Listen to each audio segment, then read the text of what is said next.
My name is Shane McDonald. Many of you here don't know me, some of you do. But my thing with Dr. Witcher is yes, through everything that was going on with COVID, I had actually run across his path. We had actually were looking for someone that was prescribing ivermectin that would help patients that we could send church members to that needed help. And that's, of course, where we first found Dr. Witcher, coming from that aspect. But where I come from is a little bit different because I come from a different background. I come from, instead of the medical background, entrepreneurship, business background, business ownership. And in Mississippi, I was already looking for someone that would lead Mississippi from a different perspective, where we're not looking at Mississippi as that's a cheap state to get cheap labor. So that's the reason we're going to stick something in Mississippi, because we're going to get more money in our pockets because we're going to get cheap labor off of their backs, off of their hard work. And where that comes in play is it trickles all the way down to economic systems. You look at, like, even Brooke understands that in real estate. So many people that invest in real estate, they don't even look at Mississippi to invest because you don't get the return on your money for investment, because you're not getting the type businesses brought into Mississippi that Mississippi needs. So having someone that would actually stand for their values, number one, medically, no matter what it took, literally putting their job and everything on the line, told me that that's the type person that when it came to standing for all the values of Mississippians, not just medically, but in every way, economically, financially, family, it trickles all the way down, that person would stand no matter what it took for us as Mississippians. Because yes, we do have some of the greatest, most intelligent people in this world right here in Mississippi. You can actually find people that have invented things coming out of Mississippi that have literally changed the way Tesla actually builds their batteries. From a gentleman in Vicksburg, Mississippi. But you don't hear about that. Nobody tells you about that. Nobody on the news reports about that because it's somebody from Mississippi. We don't need to be highlighting that. Whereas we have somebody now that when we have somebody with the skills, the talents, and the God-given gifts to be able to bring something great to the market, to put Mississippi on the map as one of the top instead of one of the last, we have this person right here tonight that will do that.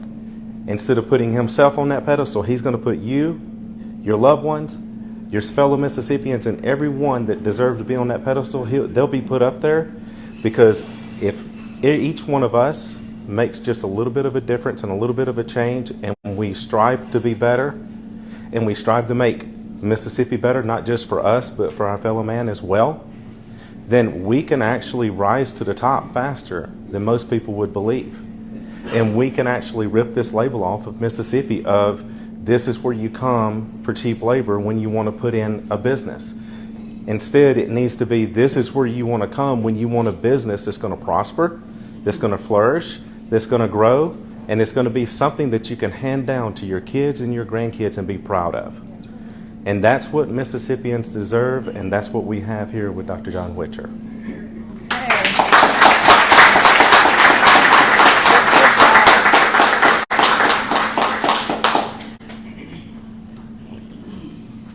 Thank you.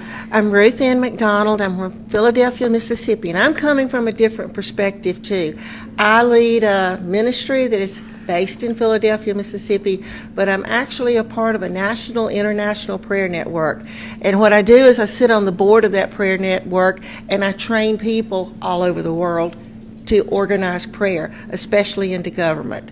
And that has given me, because I've been doing this for years, it's given me a different look to take biblical principles and overlay them on how government should run. And we train intercessors to break down every part of the government and pray into the government, and also learn how to work with your government officials.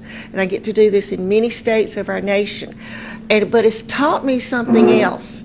And as I study this and as I train intercessors and I go to different states and teach them how to pray into their government, because God created government, we've got to understand that. And then he said the government is on the shoulders of Jesus, right? He was very specific on how the government is laid out. But he's also very specific about something else. And I want you to follow me. God created a theocracy. A theocracy means he made the rules. Right? Is his rules, is his way of doing things. He said, thou shalt not kill, thou shalt not steal. He gave all the rules. And he says, if you stay within the boundaries of my rules, you're going to live a good life. And that's what he gave the rules for. Now, God was showing me something one day, and I teach it everywhere I go. The only type of government that you will live in if you stay within the boundaries of God is a republic. What is a republic?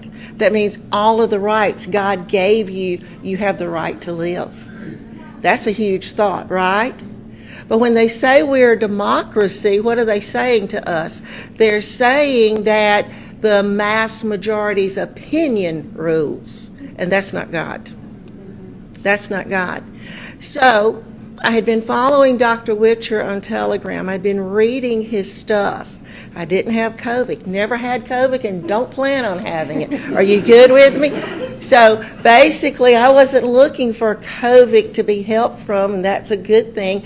I was looking for an answer, because if people can say, I'm voting this way, and if you look at the voting records, and that's one thing I train intercessors to do, is look very carefully at all voting records, understand what your people are doing, get away from name recognition, understand the whole workings of everything.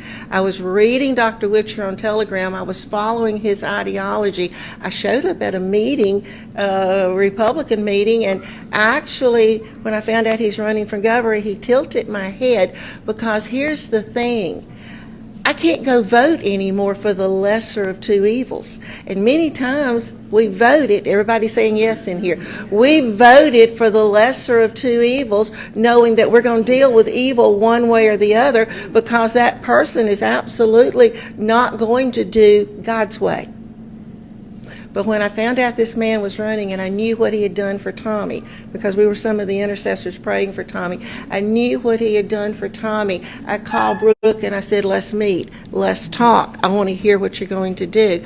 And I'm here to tell you, you're not voting for the lesser of two evils when you vote for Dr. Witcher. So this is what we've got to do. We've got to rise up. We've got to put our feet behind our prayers, and we've got to stand with Brooke and Dr. Witcher and change Mississippi, because God has great plans for this state. Yes. Oh, thank you so much.